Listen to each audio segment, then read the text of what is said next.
आज का हमारा टॉपिक है भारत शासन अधिनियम, इंडियन काउंसिल एक्ट या मॉन्टेग्यू चेम्सफोर्ड सुधार।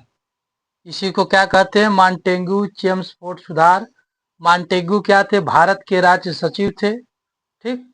और चेम्सफोर्ड जो थे, जिस टाइम 1919 में क्या थे? भारत के वायसराय थे, और उसी टाइम ये अधिनियम लाया गया।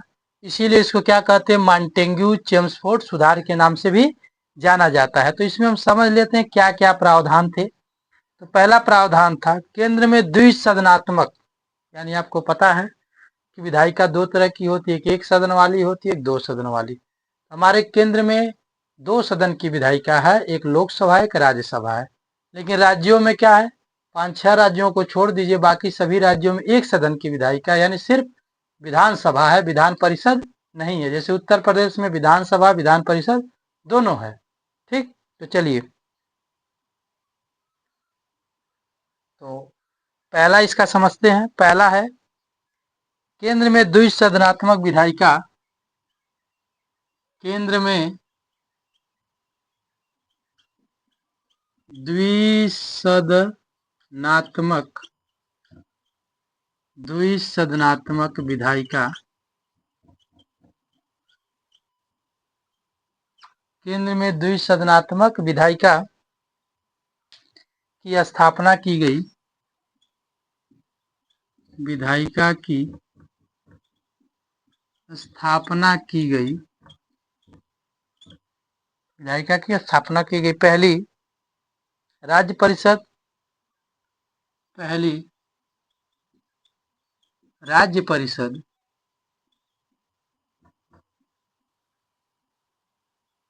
पहली क्या थी? राज्य परिषद। और दूसरी केंद्रीय विधानसभा। दूसरी क्या थी? केंद्रीय विधानसभा। यही आगे चल करके क्या हुआ? राज्य परिषद हो गया आपका राज्यसभा, केंद्रीय विधानसभा क्या हो गई? लोकसभा हो गई। तो पहला परिवर्तन किया गया। दूसरा परिवर्तन, द्विसदन मतलब समझते हैं ना आप? दो सदन का मतलब होता है जिसमें उच्च सदन और निम्न सदन होते हैं। जैसे कुछ राज्यों में दो सदन है, जैसे यूपी में विधानसभा विधान परिषद। संसद में दो सदन है, एक लोकसभा एक राज्यसभा, ये दो सदन होता है, ठीक ना। दूसरा है प्रांतीय विषयों को पुनः दो भागों में बांटा गया। प्रांतीय विषयों को, प्रांतीय विषयों को पुनः दो भागों में बांटा गया। भागों में बांटा गया। पहला हस्तांतरित विषय और दूसरा आरक्षित विषय। पहला है हस्तांतरित विषय, दूसरा है आरक्षित विषय। दूसरा है आरक्षित विषय। तो हस्तांतरित विषय का मतलब है जो दूसरे को हस्तांतरण किया गया, इसे राज्यों को दे दिया गया। और आरक्षित विषय का मतलब है जो वायसराय के अंडर में था, जिस पर वायसराय ही कानून बना सकता था, दूसरा कोई नहीं बना सकता था। इनमें थोड़ा थोड़ा हम समझ लेते हैं कि कौन कौन सा हस्तांतरित विषय था और कौन कौन सा आपका आरक्षित विषय था। तो सबसे पहले हम समझते हैं हस्तांतरित विषय में क्या क्या आते हैं। हस्तांतरित विषय, विषय का सीधा सा मतलब है, जैसे अभी होता है ना, आपके संविधान में 3 सूची है। एक आपकी संघ सूची है, एक राज्य सूची है, एक समवर्ती सूची है। तो आपको पता होगा संघ सूची के जितने विषय, जैसे रक्षा है, विदेश है, ठीक, इन सब मामलों में डाक मामले हैं, आपके संचार मामले हैं, आपके रेलवे है, तो जितने भी आते हैं वो केंद्र उसके अधीन क्या करता है? संघ कानून बनाता है, संघ उसका टैक्स लेता है, सारा काम वही करता है। उसके बाद में दूसरा है राज्य सूची। तो राज्य सूची के विषय पर भी जो राज्य हैं वो सब क्या करते हैं? नियम बनाते हैं। कुछ परिस्थितियों में केंद्र भी राज्य सूची के विषय पे नियम बनाता है। तीसरी है समवर्ती सूची। समवर्ती का मतलब आरक्षित समझ लीजिए, उस पर केंद्र ही कानून बनाता है, राज्य भी बनाता है, लेकिन अगर केंद्र का कानून राज्य से हटकर है और वरीयता हमेशा केंद्र वाले को ही दी जाएगी। जैसे जो आपका समवर्ती सूची है उस विषय पर अगर राज्य भी कानून बनाता है, केंद्र भी कानून बनाता है, तो केंद्र के कानून को वरीयता दी जाएगी। तो हम समझ लेते हैं हस्तांतरित विषय में क्या क्या था। दो चार याद होना चाहिए, ज्यादा क्या है। शिक्षा, पुस्तकालय, स्थानीय स्वशासन। शिक्षा था, पुस्तकालय,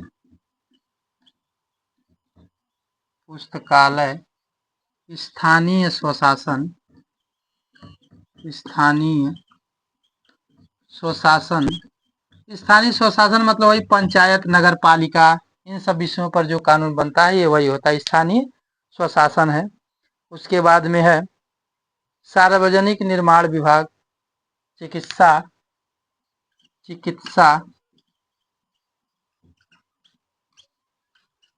सार्वजनिक निर्माण विभाग,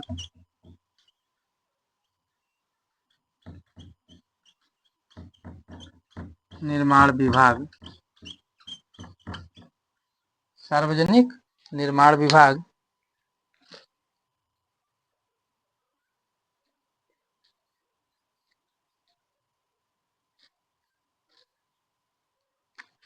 निर्माण विभाग, उद्योग, मनोरंजन आदि। यानी इतने जो विषय थे क्या थे, हस्तांतरित विषय थे जो राज्यों को दिए गए थे। ठीक, इन पर जो संचालन होता था, इन विषयों का जो संचालन होता था वो गवर्नर तथा विधान परिषदों के प्रति उत्तरदायी मंत्रियों की सहायता से होता था। इन विषयों का संचालन कौन करता था? गवर्नर और विधान परिषद के प्रति उत्तरदायी मंत्रियों द्वारा इन विषयों का संचालन होता था। तो कौन करता था इन विषयों का संचालन? गवर्नर और विधान परिषद के उत्तरदायी मंत्री, यानी जिस मंत्री को जो विभाग सौंपा गया है, गवर्नर और विधान परिषद का उत्तरदायी मंत्री, विधान परिषद का उत्तरदायी मंत्री यानी जो जिस विभाग का उत्तरदायित्व लेता था। तो ये हो गए आपके हस्तांतरित विषय। इतना स्क्रीनशॉट ले लीजिए अगर आपको लेना है तो। इसके बाद आते हैं, इसके बाद में आरक्षित विषय। इसके बाद आते हैं आरक्षित विषय, यानी किन किन विषयों पर गवर्नर जनरल को आरक्षण था, यानी वही कानून बना सकता था और कोई कानून नहीं बना सकता था। तो आरक्षित विषय देख लेते हैं, इसमें भी दो चार का नाम लिख लेते हैं। आरक्षित विषय, आरक्षित विषय कौन कौन से थे? आरक्षित विषय में जैसे रक्षा, विदेश, मुद्रा, बैंकिंग, सेना, रक्षा, विदेश, मुद्रा, बैंकिंग, सेना,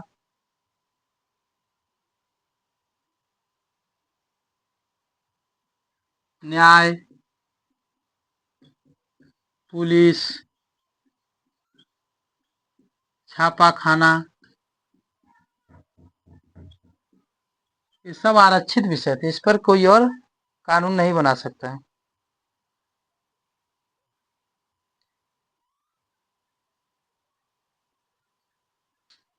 आदि बहुत है इतना।